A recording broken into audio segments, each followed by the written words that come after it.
LegalizeFreedom.com. Why are we here?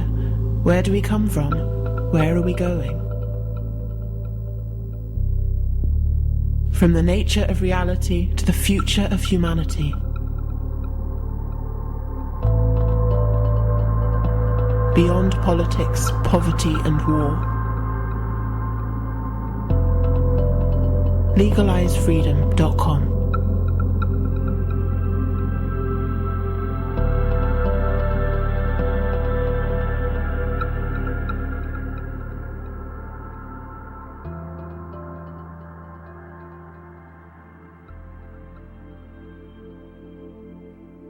Greetings and welcome once again to LegalizeFreedom.com. I'm your host Greg Moffat, and my guest today is Adam Taggart from peakprosperity.com. Are you unfulfilled by your job? Do you wish that the work that you did on a daily basis was more aligned with the person you really are? Well, you're not alone. In fact, a majority of workers would choose a different career path if given the chance. The reasons are varied. Some simply experience a bad fit with the career that fate steered them into. Many others, however, fear that their expertise, or lack of it, will have little or no relevance in a future shaped by increasing financial crises, energy shortages, and environmental collapse. But the reality is, most people don't take the steps to find a more meaningful path. The potential life upheaval and uncertainty that can come with a full-scale career transition often prove too daunting and overwhelming for most. And so they resign themselves to a future of lowered expectations and simply enduring their job. But it doesn't have to be this way. In his new book, Finding Your Way to Your Authentic Career, Adam Taggart shows how through a process of self-discovery, we can break the unfulfilling patterns of the past and align our work with our passions, natural abilities, and values. The profound problems that the world is facing will ensure that the next 20 years will be completely unlike the last 20 years. Jobs for life are gone. Cozy career paths are rapidly becoming things of the past. But with challenge comes opportunity. Change is on its way, but how we face it, or even embrace it, will have far-reaching effects on our future wealth, health, and happiness. Hello and welcome, Adam, and thank you very much for joining us today on LegalizeFreedom.com. Thanks, Greg. It's a pleasure to be here. Now, today, Adam, we're going to talk about your work over at peakprosperity.com and also a book that you've just published, which is called Finding Your Way to Your Authentic Career. Now, your own life story is really very much a microcosm of what we're going to talk about. So perhaps to kick things off, you could just tell listeners, a bit about your background and how you came to be where you are today. Sure. Well, let's see, how far back do we want to start? I went to college here in the States, and I'm from a family of doctors. Always thought I was going to be a doctor. And right at the end of my undergraduate studies, for a variety of reasons, decided not to take that path. And for a long time, I was trying to blaze a new path, but really not finding fulfillment in what I was doing. So after undergraduate, I went and worked for a few years on Wall Street as an investment banker. Knew after about 3 weeks it was not something I wanted to do with my life, and it took me about 3 years to get out of there. I then went to Stanford Business School and had hoped to find an epiphany there in terms of finding a better home in the business world. While I was there, it was the late 90s, the internet revolution happened, and it was very easy to go be a part of that. Especially being out in the San Francisco Bay Area in California, which was sort of ground zero for the internet movement. And ended up, did a startup for a little bit, and then ended up working for Yahoo for almost a decade. And interestingly, when you look on paper, I think it's fair to say it looked like I was doing just fine. At the end of my time there at Yahoo, I was vice president of marketing for North America. And had, I think by most people's accounts, had a very good career there. But internally, I was very unfulfilled. The work that I was doing was not making the type of difference in the world that I wanted to make. And it's not saying anything negative about Yahoo or about the tech industry. It was just for me and my priorities and my values. There was not much alignment. And if you add to that the growing concern I had over the time I was working there about, at a macro level, where the world was heading. Reading sites like chrismartinson.com. Chris Martinson is now my business partner. We co-founded Peak Prosperity together.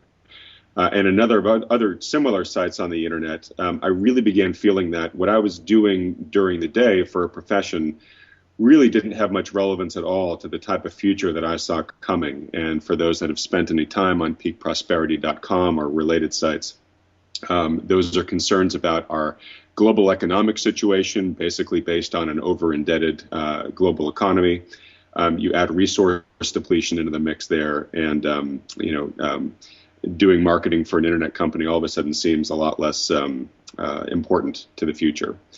So I'm giving you this long arc to basically give you a sense for where I was about 3.5 years ago, which was really feeling like I needed to make a big change. I had just turned 40, was sort of looking at the second act of my life, and I really didn't want it to be characterized by the same internal angst that I was feeling, where even though on the outside I had a job that I think many people aspired to, I really didn't feel that it was nourishing me in the way that I wanted my life's work to do.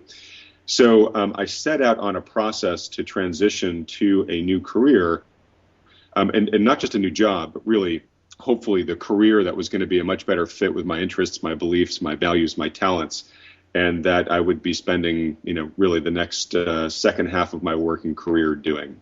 And a lot of those learnings went into the book that I just mentioned to you. But I will tell you just very briefly, now being on this side of the transition, when you leave a job that is not a good fit with your beliefs and values and whatnot, and find one that is, it's not like a 2 or 3 times improvement. It's like a 200 or 300 times improvement.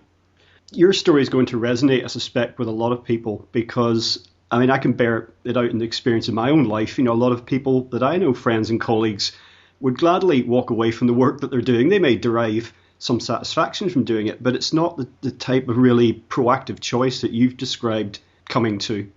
And people are dissatisfied for all sorts of reasons, whether they took a job for money and then realized actually the money wasn't so important to them, or other things were more important.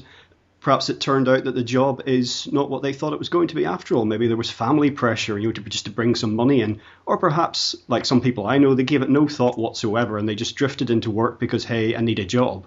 And your research suggests, and I suspect this is US numbers, but your research suggests that as many as 70% of people are actively unhappy in the jobs, and that's a staggering statistic. It really is, and that's a survey that I quote from the book, and that was a survey done in part by Yahoo and another organization out here. There's a more recent one done by Harris, which says actually it's as high as 73% of people are dissatisfied and feel that they are in a job that is not where they expected to be with their lives. And that dissatisfaction actually increases the younger you get. And I think part of that is people who are older and have been in their jobs longer are probably just more resigned to it. But it's 64% of people who are in their 30s want to switch careers, and that's as high as over 80% for people in their 20s. And it is a staggeringly high number, but it's really not that surprising, at least here in the States. And I'm assuming it's probably similar in Britain, but you let me know. If you go through college here in the States, you go through 12 years of primary schooling and secondary schooling. You then go to 4 years of undergraduate college. And in my case, I also did 2 extra years with a master's program. And it's interesting. You are given a lot of facts to internalize and memorize. A lot of knowledge is imparted to you. But you never take a course that is geared on helping you understand what your true nature is and how to, basically take the exposure that you've gotten through your school years to all these different topics and begin to decide which ones and which paths are the best match for you and your aspirations, your goals, and your natural strengths and talents. It's just sort of expected that somewhere along that educational journey, a light bulb is going to go off in your head, the clouds are going to part, and you're going to all of a sudden have this epiphany about what to do with your life. And the reality is that happens for a minority of people. Most people just sort of trundle along through the years of schooling and then find themselves with a diploma in their hand and the need to make money to afford a roof over their head. And that's sort of, what pushes them into a certain career space. They have a need and they look at the options that are best mapped to I guess, the courses they've taken or who's ever hiring at that moment in time. So it really isn't a surprise when you think that we don't really impart the knowledge and the perspective during our developmental years to help people proactively identify and then work towards a career that's really a best fit with their abilities. We're told that we should be realistic quite a lot. That's my memory from school in terms of what we want to do. And of course, there was a time when we could all get funneled into fairly safe job for life type careers. That's what I was told I should pursue. When I told my careers teacher that I wanted to do something in the music business, I'm very glad I didn't listen to him, because I joined a band a few years later and sold 500,000 records. But there are a lot of issues in today's world. I mean, the face of the jobs market is really changing as the face of the economy changes. And I remember as far back as 1994-95 reading a book by Jeremy Rifkin called The End of Work. And that was speaking about technological unemployment, whereby mechanization and technology, reduces the need for humans to do actual jobs of work. Then there's the outsourcing blitz that happened, jobs in the US in particular going to places like Mexico and China and India, the so-called forces of globalization. And these are all probably, they've never been more important now. Technological employment was an issue in 1995. It's so much more so now. And that really presents us with an extra challenge when we're thinking about, can I change what I do for a living? That's exactly true. And it's not just automation and outsourcing. It's also, directly tied to the challenges that we're going to have with economic growth going forward. We've been really kind of struggling with those over the past 5 years or so. But chronically high unemployment, we have it here in the States, but it actually pales in comparison to a number of countries in Europe. We have a lot of people that are either unemployed or underemployed. And we have a lot of older people in the workforce that can't afford to retire at the age they thought they were going to. So you're absolutely right that there's an effect where increased automation is removing the need for jobs. And for the jobs that are left, there's a lot more bodies and a lot more competition for those jobs. And it's also intergenerational. The other issue, too, is that I can't really speak knowledgeably to Europe, but here in the States, we are actually back to adding jobs, but we are adding only really part-time jobs. We had the best jobs report we've had in years last month. And once you dig below the numbers, you realize all of the jobs that were added were part-time jobs, and we actually lost something like 100,000 full-time jobs. There's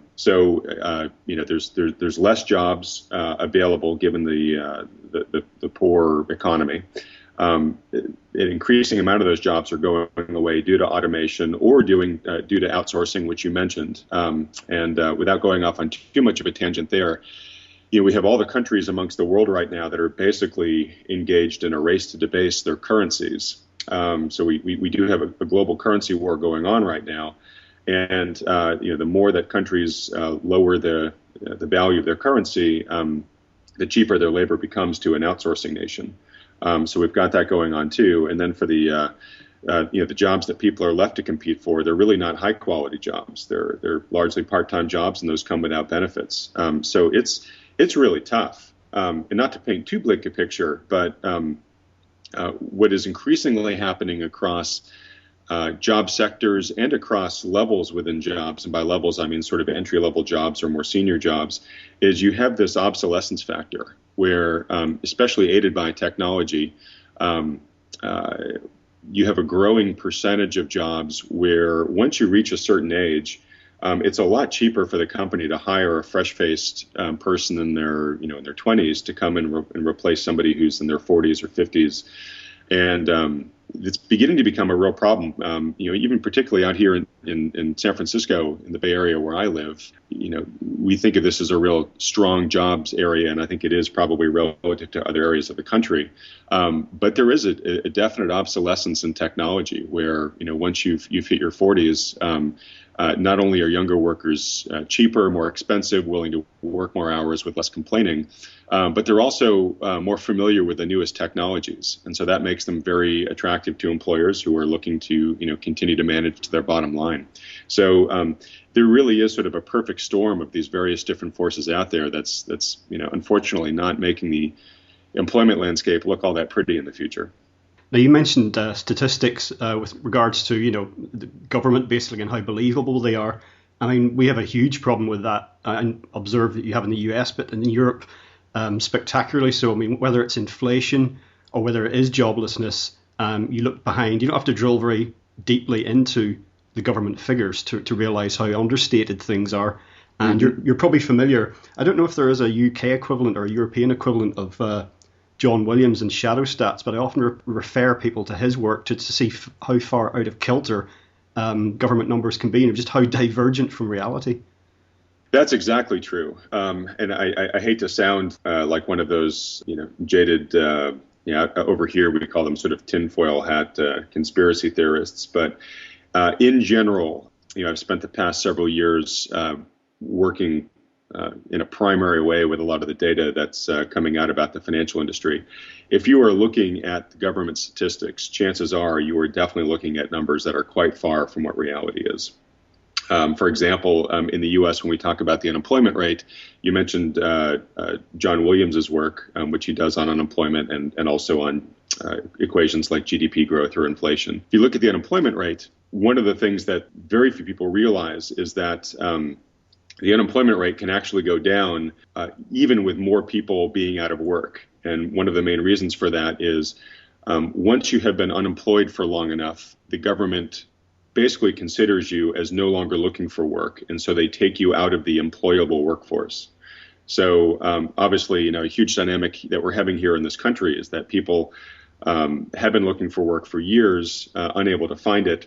And they just start falling off the government's ledger in terms of a potentially employable workforce. And so we have this growing population of millions of people that are falling into that category, as well as over 10 million people that are on what's called disability over here, which essentially is sort of like a welfare program, but you never get off of it. Those people are not included in the potential employee base as well. So we have this large and quickly growing population of people who would love a job, but just have not been able to find work in several years, that are essentially ignored in these statistics. So, even though you might see that the unemployment rate ticks down a 0.1% or whatnot, that's more commonly because people are falling off the rolls as opposed to we're actually employing more people. We do call it disability over here in the UK, certainly. Don't know about the rest of Europe, but you can get, in some cases, on disability by being a drug addict or an alcoholic, basically not able to work. But at the same time, the government is currently waging a war on benefits claimants, trying to shoehorn as many off benefits as possible. And we could spend all day talking about the merits of a benefit system or who should or should not be on it. But it shows that they're quite often pulling in two different directions. The government, I don't know if you've noticed that with the US government, they'll literally have policies that are on, whether it's on monetary policy or jobs or whatever, jobs creation, industry, they can be pulling in the opposite direction or butting against each other. It doesn't actually make sense because they're in a position now where they're reacting to things all the time. There isn't really a strategy, it's just firefighting. Greg, are you telling me that government may actually be inefficient? I'm shocked. It's the numbers are all in yet, but it's kind of looking a bit. What they say, talk is cheap, except when Congress does it. Yeah, and I hope you could detect my sarcasm there. Yes, no, the fact that government is perhaps not spending our tax dollars in the most efficient way, and has programs that may actually be at odds with one another, comes as a very little surprise. Same thing happens on this side of the Atlantic very, very frequently.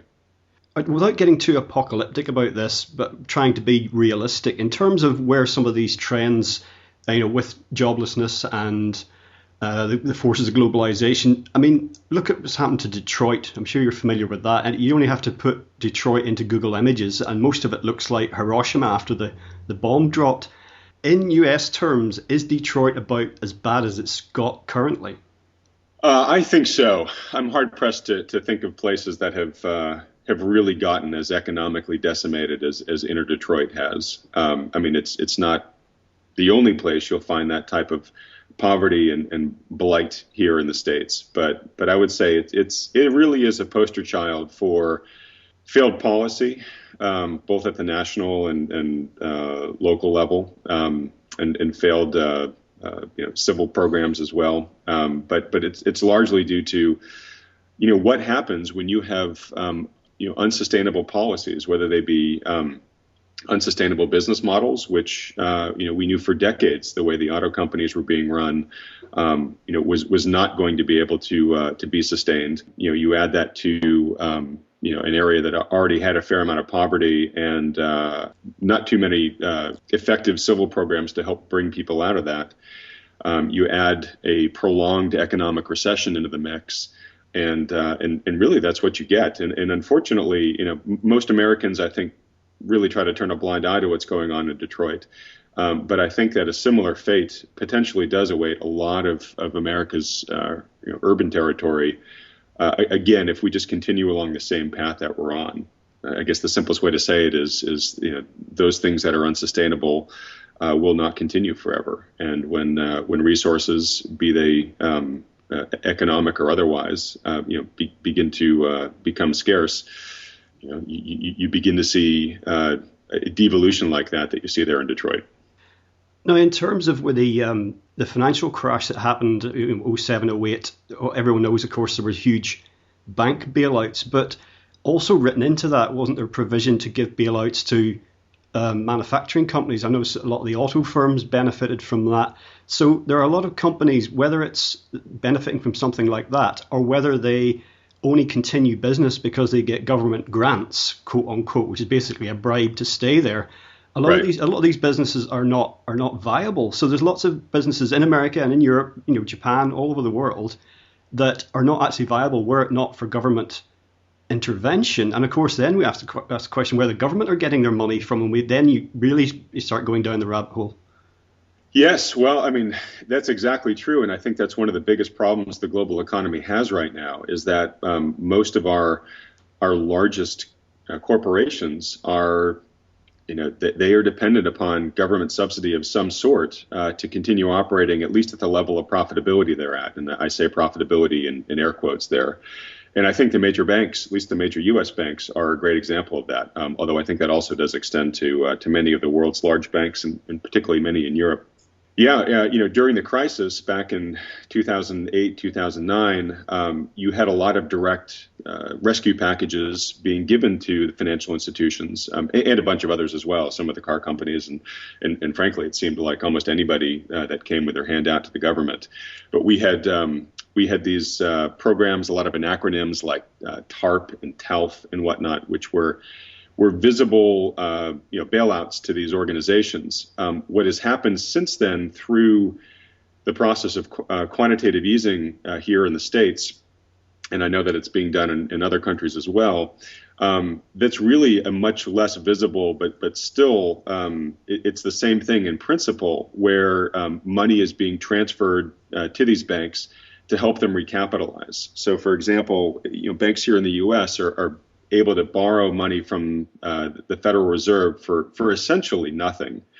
And they can then use that money to buy treasury bills, lever them up, and basically make risk-free money from these handouts, essentially, that they're getting from the Federal Reserve. And they're able to use that money to recapitalize their balance sheets and to fund other trading programs. So it really is just free money that's been going to the banks for the past 5 years or so.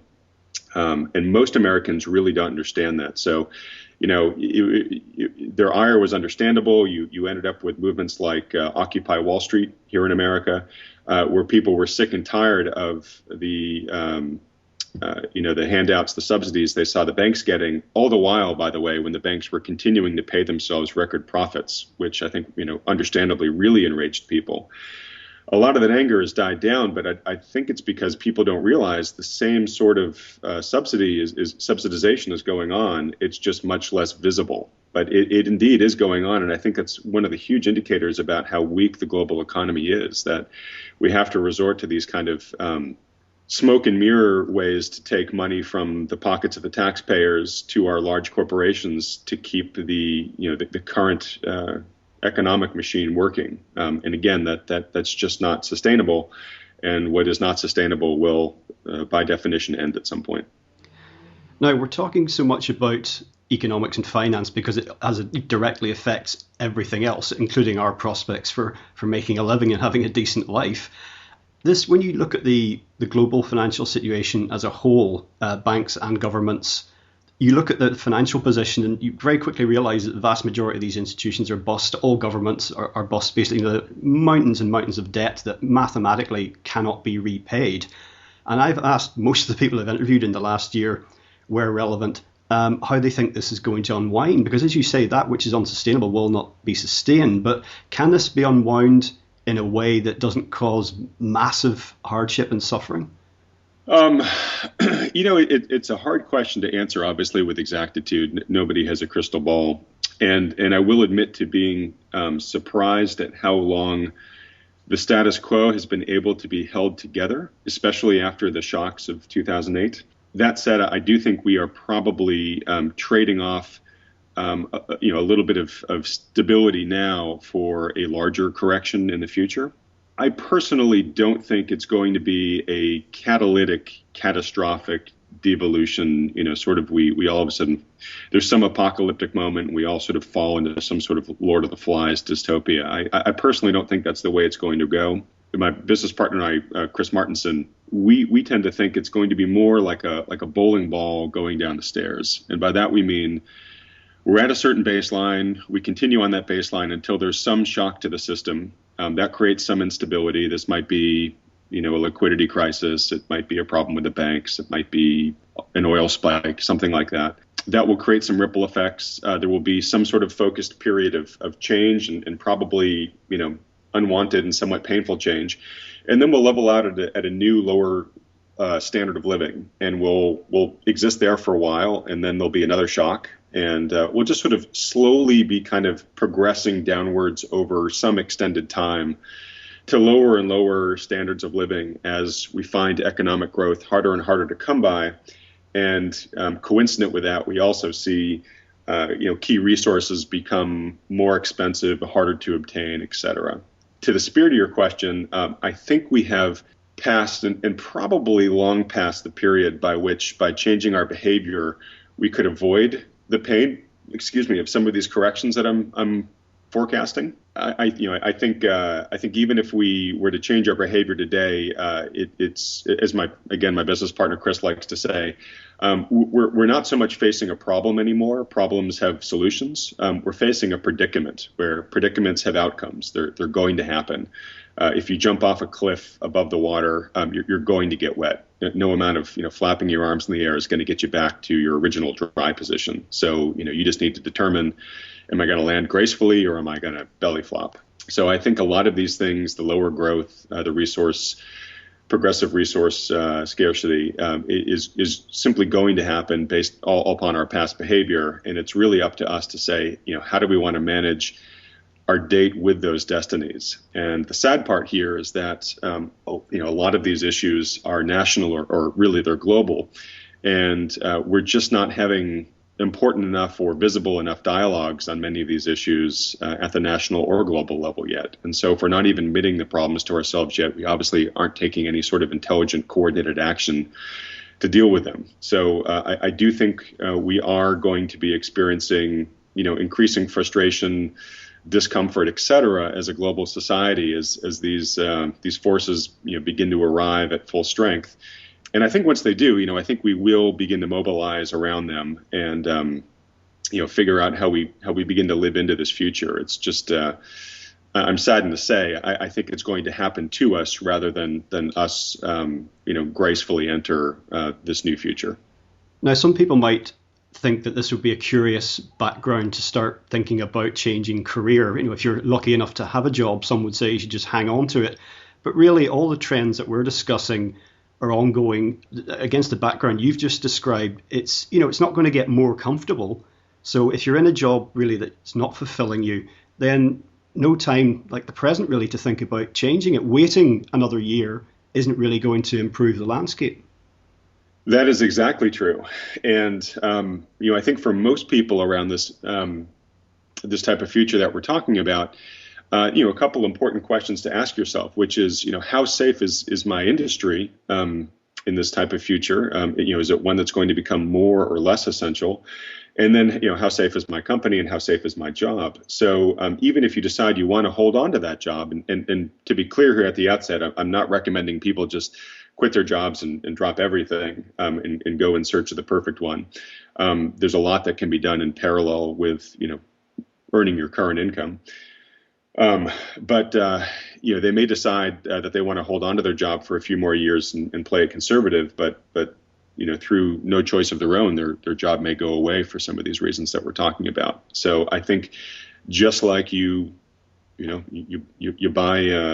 homeowners insurance, doing the internal work to really identify where you think your best place is professionally, even if you're not going to go there immediately, is only going to serve you well, no matter what the future brings.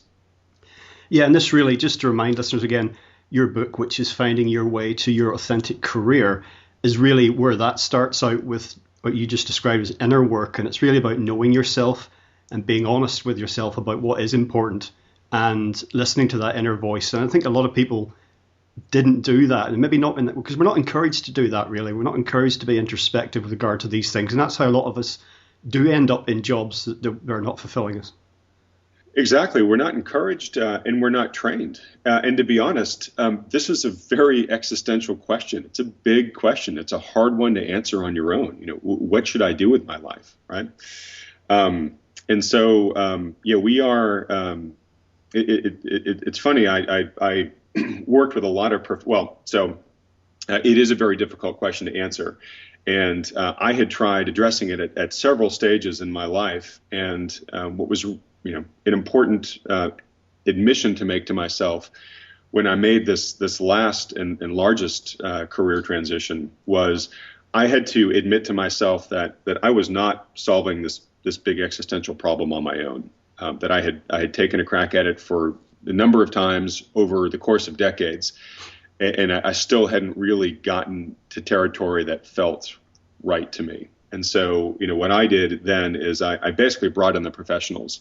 I ended up surveying a number of different executive coaches, career coaches, et cetera. I read a lot of literature about the science of career transition. I took almost every aptitude, personality, career fit test known to man. And through that survey of all that material, began to realize that there really were elements of a pretty time-honored path that many career professionals understand, that if you follow the path, you actually do the work, your odds of identifying work that is very complementary to who you are and to what you're best at, the odds of that are very good. They're actually probable even. And the good news is that it's not rocket science, and you don't have to spend a lot of money.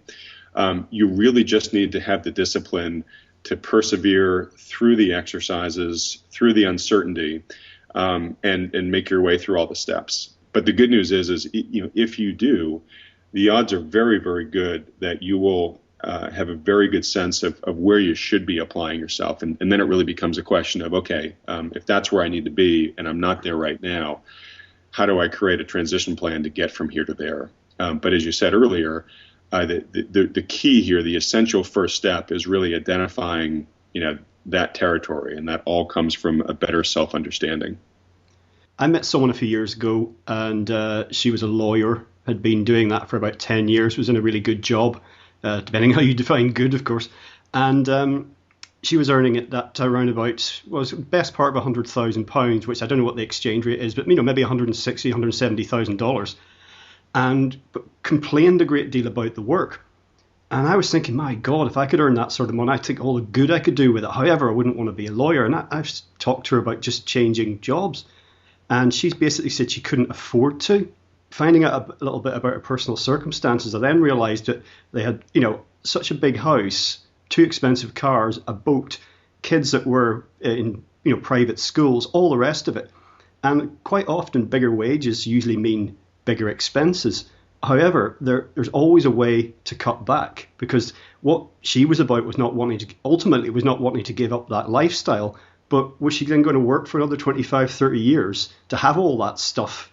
And then what? You can't get those years back. So I think if people, again, are honest with themselves, they can maybe look at their circumstances and see what is it that they could afford to give up. And giving things up doesn't have to be negative. It can quite often be some of the most liberating steps you can ever take.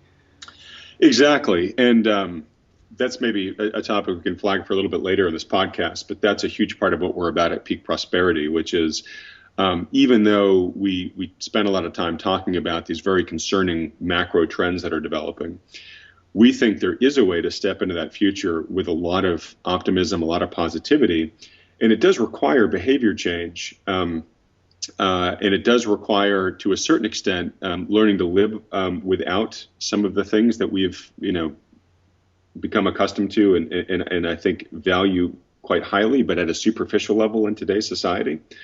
As we like to say, both my business partner and myself, we stepped off the corporate treadmill to do what we do now, and initially we took fairly large income hits to do so. But as my partner likes to say, and I totally agree with this, he said he initially probably cut his standard of living in half, but he doubled his quality of life. And we can certainly talk more about that in a little bit. But your point is really accurate, which is, Gandhi talked about how our actions are ultimately shaped by our beliefs. So basically, the beliefs we hold determine what we actually, the decisions we make and the things we actually do in our lives. And so your beliefs are affected by the narrative that you tell yourself. The stories you tell yourself basically shape your beliefs. And what I found in talking to lots of people who the woman that you mentioned, I talk to those type of people all the time who say, gosh, I'd really love to be doing something different, but I just can't. Right. And the reason they can't is they have the story in their head that they have to have all this stuff or all these trappings of success in their lives. And they don't really realize that, rather than those things being benefits for them, they're actually, an obligation that the person is working all their lives just to maintain. And when you really ask yourself, are these things making my life better? To be honest, when you step back and reflect, gosh, they're keeping me working at a job where I'm unhappy and I'm away from my family because I'm working so much and I'm stressed all the time, and I'm not really able to enjoy life because of this. The hidden cost of these things, begins to become really, nonsensical.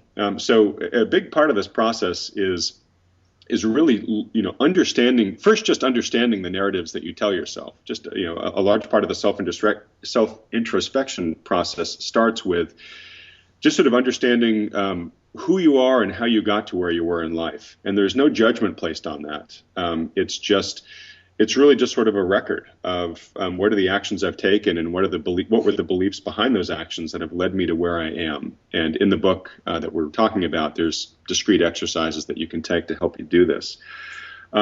Once you understand them, you then can begin to ask yourself, well, are these narratives, are these stories I want to continue with me forward in life, or are there other stories? Can I make changes to these ones, or can I adopt other stories that may help me make different choices, may help me free me up potentially to live differently in the future than I've lived today, and still feel good about myself. And the reality is when you begin to peel back what's important to people, like when you do the work through the exercises in the book about really uncovering what your values are and what's really truly important to you in life.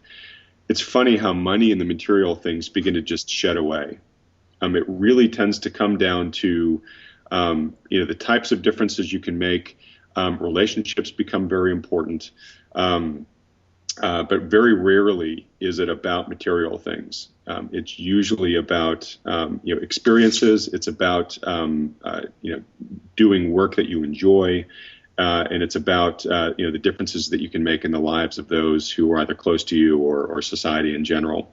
And so, a big part of this process is helping people really focus on what are the things that make me tick, what are the things I value most highly, what, looking back on my life, if I could, write my own obituary, if you will, what are the legacies I want to leave behind?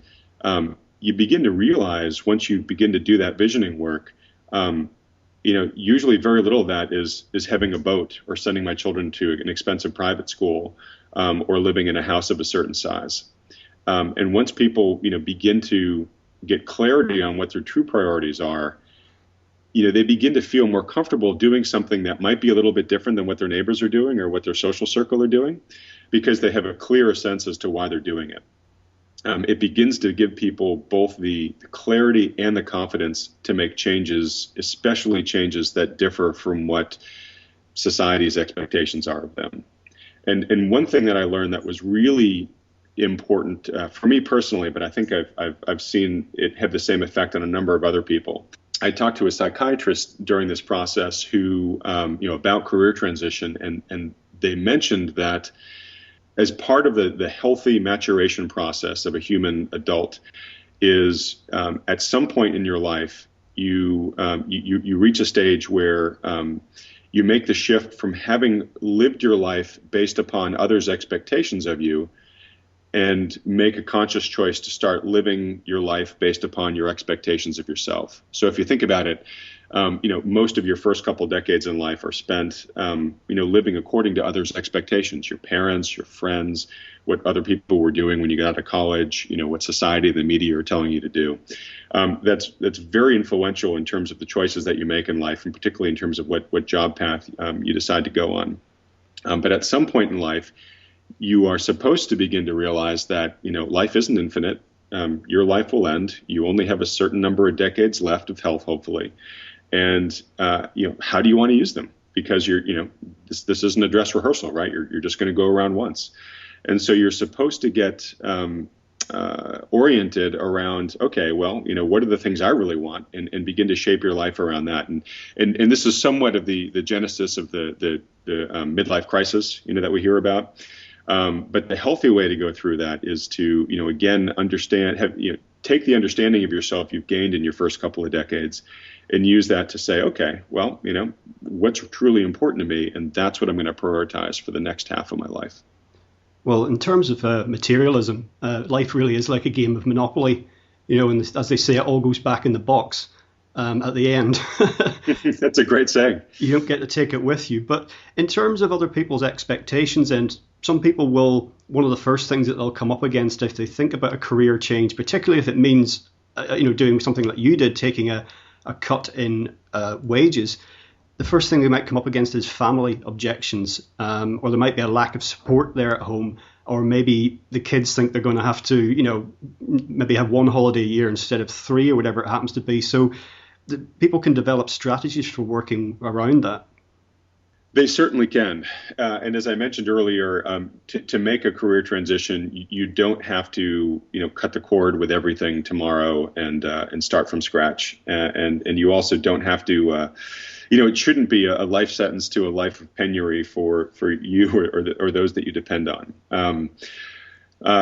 Really what the process is all about is, again, doing the self-introspection that we've talked a little bit about here. And there's a lot more in the book about what that process looks like and the exact steps that you can take to get that type of better self-understanding. Once you feel that you know what direction you want to move into, then it is a question of, okay, how do I identify the right industry? How do I identify the right, the right job, the right type of work in that industry? And then either how do I get hired or how do I start something on my own? One of the key parts of the middle section, which really is taking the insights and then mapping it to a specific vision, is recruiting your support structure. And it's great if you have a family that can lend the emotional support that you want. But there's a section of the book that talks about it's really helpful to get a career guide to help you through this process and get a support group of people that you can kind of check in with on a weekly basis to to update on what you've learned over the past week and what you're going to do with the next week and bounce ideas off of. And some of the advice there is really don't include your family in that circle. And the reason why is for many of the reasons that you mentioned. It's really hard for them to be objective. They've known you for a long time, and they have certain assumptions about you, which may or may not be accurate with the inner you that you're finding from the insight work earlier. And they also, particularly if it's a spouse or obviously child, if it's people that are dependent upon you for your current wages, they're going to find, there's a lot of fear there, right? They carry a lot of concern that in this transition, you might end up in a place where you're making less money and the family has less options. And so, they very well may be sabotaging you, and it may not even be conscious. It might be at the subconscious level. So, a big part of this transition journey is finding support sort of outside of that immediate circle of family and dependents, so that you can kind of do the work without the pressures of people telling you that it might be a bad idea. Once you have determined where you need to be work-wise, and begin to actually work on finding opportunities there, that's where there's a lot of variety and a lot of different ways to skin the cat, there's many different paths you can take to making the ultimate transition. Obviously, the best, if you can afford it, is to cut the cord with your previous job and just focus completely on your new industry, the new opportunities that you're going for. Not everybody can afford to do that. Knowing that I was going to make that leap, I did spend some time in the year leading up, saving up some cash and some dry powder so that I'd have enough runway. At least I hoped at the time would be enough runway, and it was, to see me through a lean period before the income from my new job was where I wanted it to be. But there's lots of ways to do this. You can work part-time. You can get all sorts of project-based work, etc. Ways to begin to get experience in the new field that's on top of your existing job. So you're not sacrificing income until you have enough confidence. And obviously, there's enough pull from the new market you're trying to get into. Once they know you, they know your aptitude, they know your level of probability for success in this field. That hopefully you begin to get job offers that make it easy for you to make the switch. But even if you don't, the two things I'll say. One is, and this was very much true in my case, if you are empirically pursuing a new career track that is based upon the knowledge that you gain through all the exercises that we talk about, and months work worth of self-exploration and mapping your skills, beliefs, values, capabilities, etc., to the new work you're going to be doing. Once you put yourself in that new environment, the odds are much better than not that you're going to outperform, because you're basically playing to all your key strengths. That's the whole purpose of the transition experience. It's to put you in a place that's much more aligned with your natural capabilities. So chances are good you're going to outperform. And in the long run, basically money makes its way to value.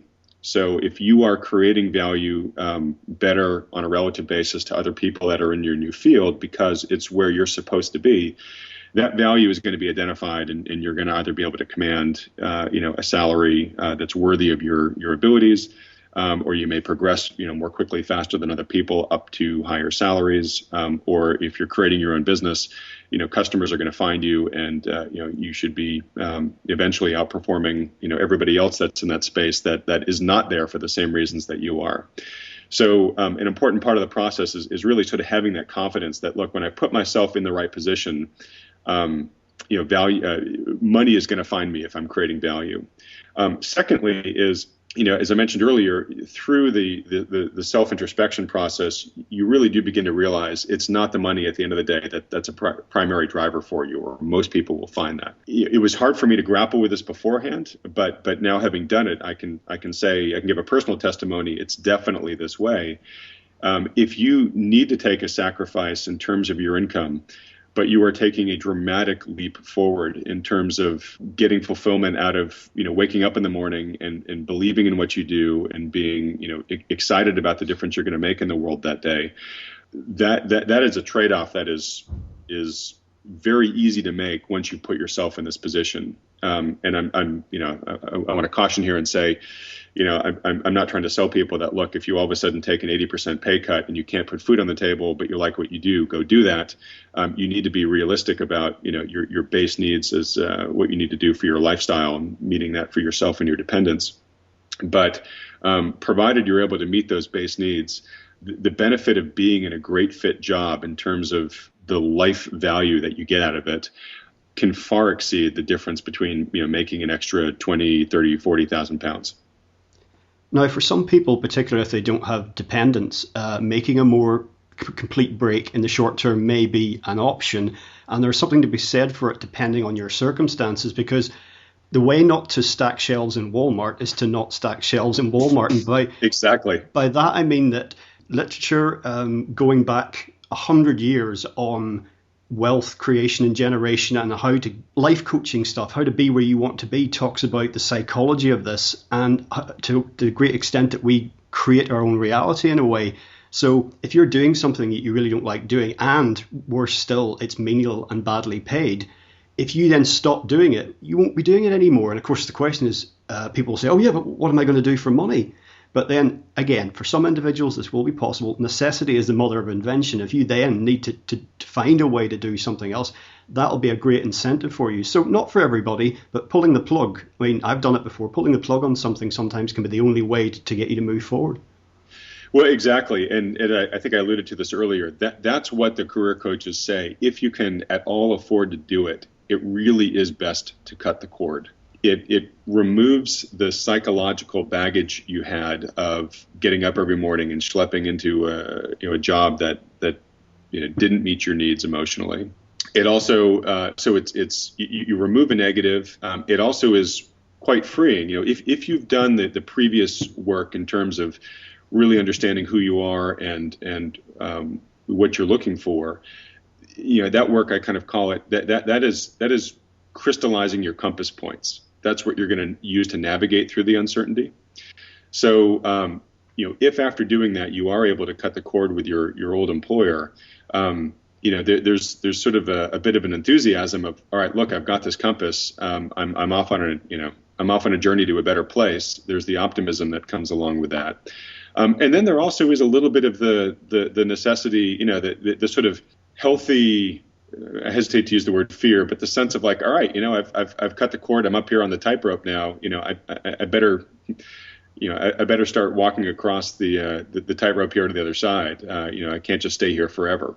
So it's definitely, as the career coaches say, it's kind of the right combination of incentives for you to have good probability of actually making real progress on here. And I love the fact too that I love your phrase about not working at Walmart.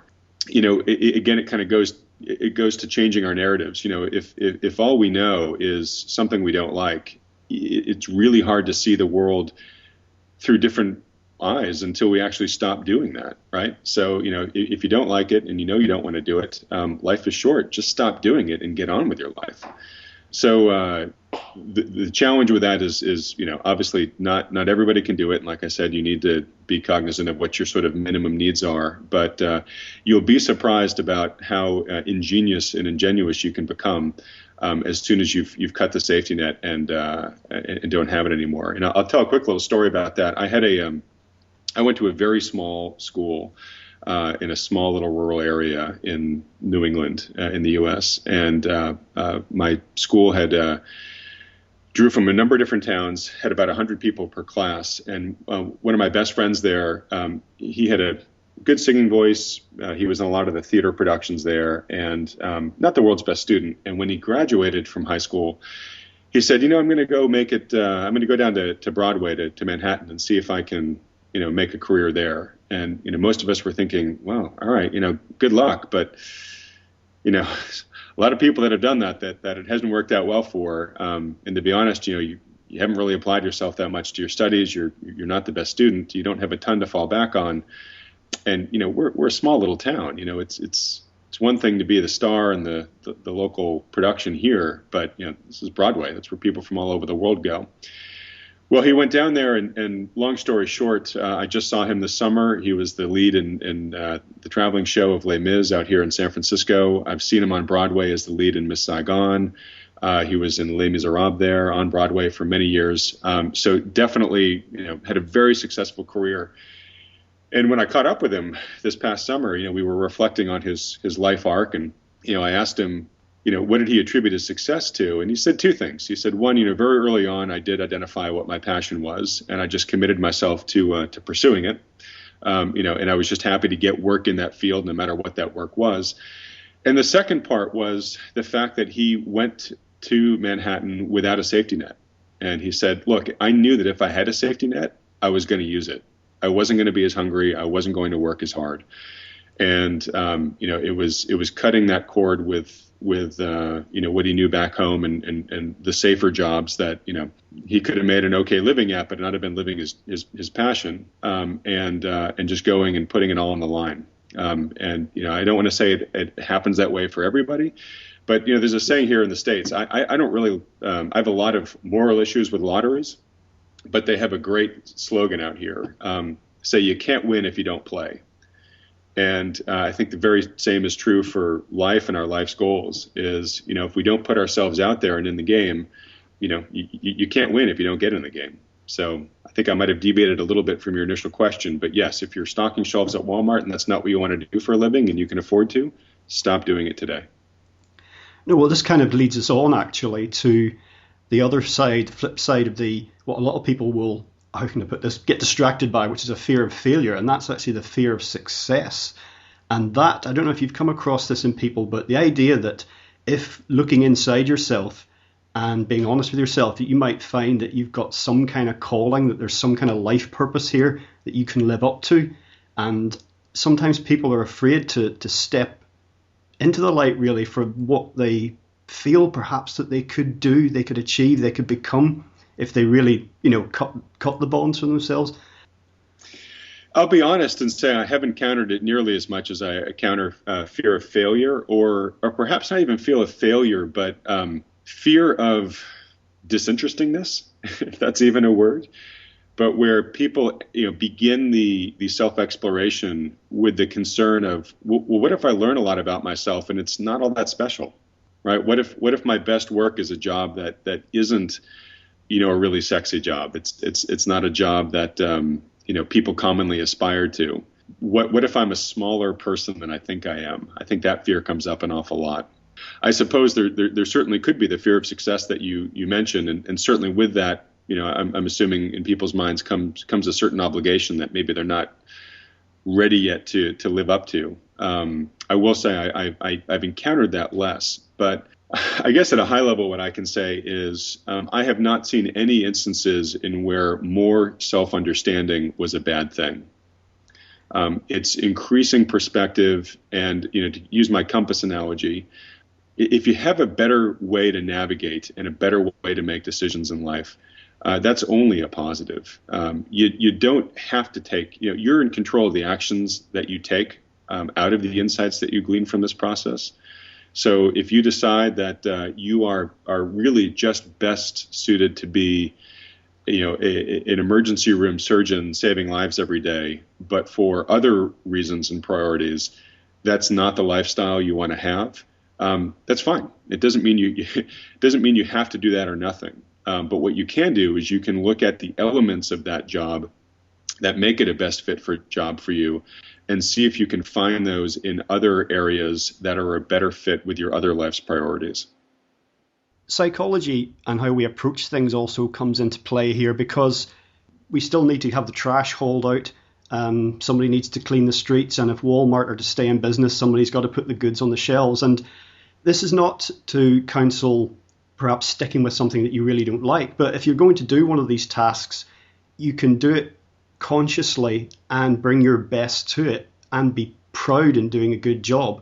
And I've certainly met people doing what get classed as menial or low paid jobs, and they have their whole attitude has filled what they're doing with just joy and service and they like their work for what it is, and because they bring the best of themselves to it. And that's, again, just about changing your thinking about what you're doing.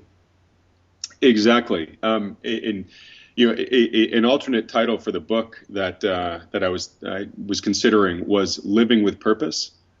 And really the whole point of this is really finding out what you're supposed to be doing in many ways, sort of what your professional purpose in life is, and then going out and doing that to the best of your ability. And you're exactly right. There really almost is no job that is better or worse than another one from a value standpoint. There are just jobs that need doing, and people need to do them. And if you are doing the ones that you are best fit to do, and bringing your best self to that job, there is joy in that because you have purpose. You know what your role is. You know the difference that you're making, and that's really, I think, that's the brass ring in the story here. This isn't a book that I've written that gets you to a specific type of job. Meaning, I'm not trying to get everybody to go into a certain field or do a certain type of work. It's a book that is designed to help you find the work that you're supposed to be doing, whatever that work is. And once you do that, you're then living with that self of purpose. And what I'm hoping is that 70+% of people we talked about, we've shifted them out of a position where they're very unhappy and their work is sort of a life and a steam-sucking experience. And we're shifting that to work that, they get up in the morning, they're still perhaps logging the same number of hours, but it's a joyful experience that is, feeding their self-esteem because they know how they're being constructive in the world. So that's exactly what we're trying to do here. Now, another dimension of all this against the background of how the economy is changing, and that's the idea of having multiple mini careers. You talked earlier about doing project work, and also the idea of portfolio working. You might do 5 different things in your life, and one on Monday, a different one on Tuesday, and different revenue stream. That can be a way to put this new picture together for people, and it is more relevant, as I say, just the way that the jobs market and the way industry and the way the internet has changed everything. It makes this sort of living and working much more possible. It certainly does. The internet, I think, has been transformative. And despite a lot of the economic malaise we've talked about, we're very fortunate to be living with this era, or living in this era. And, for anybody that has a computer and an internet connection at their house, there is a whole new world available to them in terms of, digital work that wasn't available a decade ago, essentially. And the tools and the costs of running small business or part-time work out of a home office have come down dramatically. In fact, even just services that 5 years ago would have cost hundreds or thousands of dollars to a small business are now essentially free online. So the internet is certainly a very empowering tool for the person that's looking to add supplemental income streams without perhaps cutting the main one that they have right now. There's also a lot of logic behind that, given the economic conditions that you and I have talked about and the economic uncertainty. One of the things that we talk about, Peak Prosperity, a big focus we have is on what we call developing resilience. And this essentially is, look, nobody knows exactly what the future is going to bring, but there are investments that we can be making today so that regardless what happens in the future, you're going to be more insulated against systemic shocks to either the system or to your life specifically. So in the case of employment, a systemic shock would be you wake up one morning and there's a pink slip on your desk, and your income stream is all of a sudden vaporized in a layoff. We completely advise people that if they can, begin to develop income streams that you have greater control of, and those obviously can either be multiple income streams with multiple employers, and that way if one employer implodes, you haven't lost all of your income.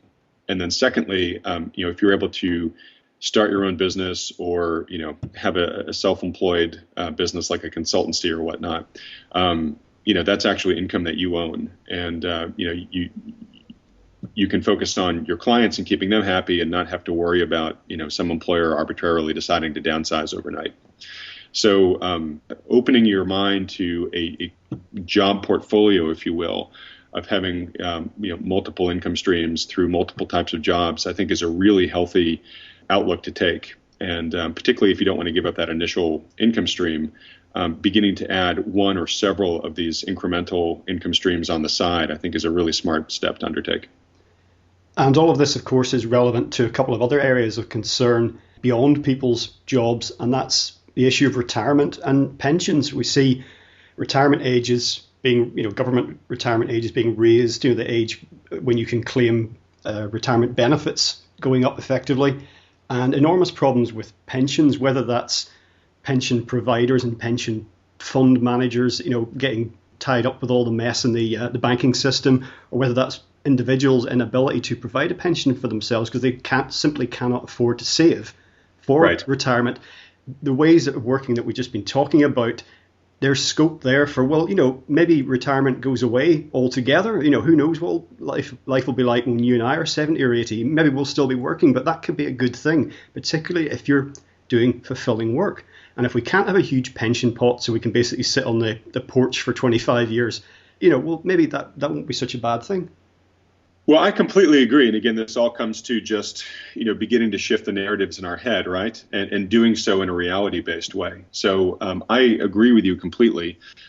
The current benefits and entitlements that have been promised by governments, especially most Western governments, are if we're honest with ourselves, are just not going to materialize. Certainly not at the amounts that they have currently been promised. And I can obviously speak more intelligently about what's going on here in the States, but my quasi-informed understanding is that it's quite similar in the UK and elsewhere in Europe. Existing retirees or people that are entering retirement, the honest answer is they are just not going to get as much as has been promised to them. The money is not there. The countries are so overly indebted and in many cases really technically insolvent that it's literally just not going to happen. And then for younger generations, to your point, retirement might not even really be an option because there's really only two options available to the government here based upon their level of indebtedness. One is default, which very well may happen. I actually think it's probably going to be the next American president is going to have to look in the TV cameras and tell America's seniors that they're just going to get less than they were expecting. So they're either going to default like that, or what they're going to do is they're going to print. So they're going to nominally meet the Social Security payouts or the pension payouts. But the purchasing power of those dollars is going to be much, much less. So, in effect, the check you're getting really is not going to be all that material. So, with that outlook, I think the realistic person needs to say, okay, well then, if I don't want to be 100% vulnerable to that, what are my options here? That goes to transitioning to a career where you're probably going to outperform and having greater career stability that way, building a portfolio of incomes like we've just been talking about. But to the core of your comment there, which I completely agree with, is look, if you're not going to have a retirement or at least a fully funded retirement in the future, you can do one of two things about it. You can kind of plod towards that future feeling really bitter, or you can put yourself in a position where you enjoy the life you have, where you wake up every day feeling good about the work you do. And when you look at it from that binary point of view, I think the choice begins to become a lot easier to make, which is, all right, it is all going to go back in the box. Let me at least get the value I want to get out of my life while I'm here on this earth, and let me do something that's true and authentic to my nature. Adam, perhaps in closing, just mention once again, we're discussing your book, which is Finding Your Way to Your Authentic Career. Now that's widely and easily available, but to wrap up for today, maybe you could share website details with listeners and tell people about some of the resources available at peakprosperity.com. So just to tick the book off for a moment, you've got the title correct, Finding Your Way to Your Authentic Career. It's on Amazon.com. There's also electronic ebook versions available too if you prefer to read your books that way. But probably the easiest way to go is just go to Amazon and search for that title. In terms of Peak Prosperity and its resources, if you're interested in learning more about the macro trends that we've talked about here on the call, then certainly peakprosperity.com is a good place to go and spend some time. And I would recommend beginning your time there by watching the video series called The Crash Course, which is what Chris Martenson, who's my business partner, he put together back in 2008. And I think it's still the best articulation of what is happening at a macro scale around the globe that is going to impact our future. Chris basically distills it all down by saying, because of all these factors, the next 20 years are going to look completely different from the previous 20 years. So if you're somebody who's curious about what that means and what might be coming down the pike, I definitely recommend you start there. As I mentioned, we have a big focus on the site in terms of helping people take prudent action today for the future based upon the trends we see coming. And that's where we get into the resilience building. There's a section of the site called resilientlife.com. So you can either just enter that URL directly, or you can go to peakprosperity.com and in the top menu, click the Prepare tab. But this is really the resources section of the site for people who are interested in stepping into the future with optimism, with excitement, with grace. And what we have there is an awful lot of content that basically is focused around personal resiliency building. So what do I mean by that? Well, it does have some information about financial steps that you can take, but it is mostly about other aspects of your lifestyle. So it's about making yourself, reducing your energy footprint, making your home more energy efficient, basically reducing your dependency on fossil fuels, because through trends like peak oil, our energy costs are going to be, our fossil-based energy costs are just going to be creeping ever highward through the remainder of our lives, at least.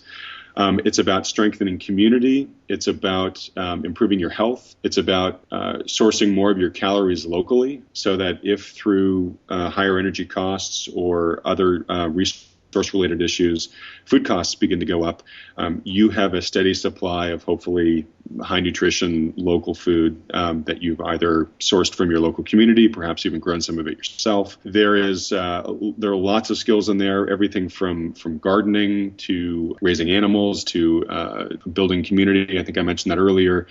To installing energy efficient technology in your home. Lots of skills, many of which were skills that would have been familiar to your grandparents or the generations before them, but we've gotten distance from them in the past couple of generations, again, largely due to really cheap energy. And, with that era beginning to wane, basically beginning to adopt some of these skills and becoming a little bit more able across a broader spectrum of these skill sets, are going to help you have a lot of confidence that you're going to be able to handle much of what life might be able to throw at you in the future. And to be honest, I mentioned earlier, these are cultural activities and behaviors that existed for generations. When you go out there and you begin to get your hands dirty by putting in a garden or going over to a neighbor's house and helping them install a solar panel, canning some of your food, volunteering in your community. These are things that actually really feed the soul. They are definitely quality of life enhancers. So, both my business partner and myself, we, lived corporate lives. I lived in Silicon Valley until I moved up to in a much more rural agrarian community up here that really values sustainability. We have found firsthand that by, putting yourselves in a position where you're much closer to the resources that you actually use on a daily basis, and you actually know the people behind the resources that you depend on, whether it's food or services in your community, it's a much healthier lifestyle, and it's a much healthier way of life. You have relationships, both personal and professional, where people are basically happy for you, but also value your role in their community, so that if community strife ever hits, they're going to be there to support you and to have your back. So all of those resources are accumulated in the Resilient Life part of the site. There's lots of educational resources from wikis and articles on how to do a lot of the activities that I've mentioned. And there's also online groups there where you can communicate with people worldwide about certain topics. So let's say you want to put in a garden, you've never done it. We have hundreds of experienced gardeners that you can ask questions to and get great advice that are going to save you hours and hours of man time that you might make of mistakes you might make had you not known these best practices. And you can also use the tools to find people in your local area, so that if you're interested in developing resiliency, but you don't really know a lot of people around your area that you can engage with on this, you can get online and actually find people in driving distance from where you live. You can foster relationships with them, and they can come over to your house, help you put in a garden bed. You can go over to their house and help them do something that's important to them. So if any of that sounds of interest to you, that's the type of information that we offer through there. In addition to insights on things like career transition, of which we have a fair amount of information there, as well as groups of people that you can connect with as a support group or to learn about different industries and whatnot. So if it's the career transition that we're talking about today, that's your greatest need, there's also resources there to help you too. Excellent. Well, Adam, thank you so much for joining us today on legalizefreedom.com. I really appreciate it, Greg. I enjoyed the time. Well, folks, that's it for another week. As ever, thank you so much for listening. If you enjoyed the show, please check out the website. That's legalizefreedom.com, legalize-freedom.com, where you'll find an archive of programs offering alternative views on a wide range of topics, including world affairs, politics and economics, science and technology, religion and spirituality, conspiracy, and alternative history. You can also browse and buy a range of books and DVDs from our guests, and if you're feeling generous, make a donation to help keep the site up and running. Until next time, I'm Greg Moffat, and you've been listening to legalizefreedom.com.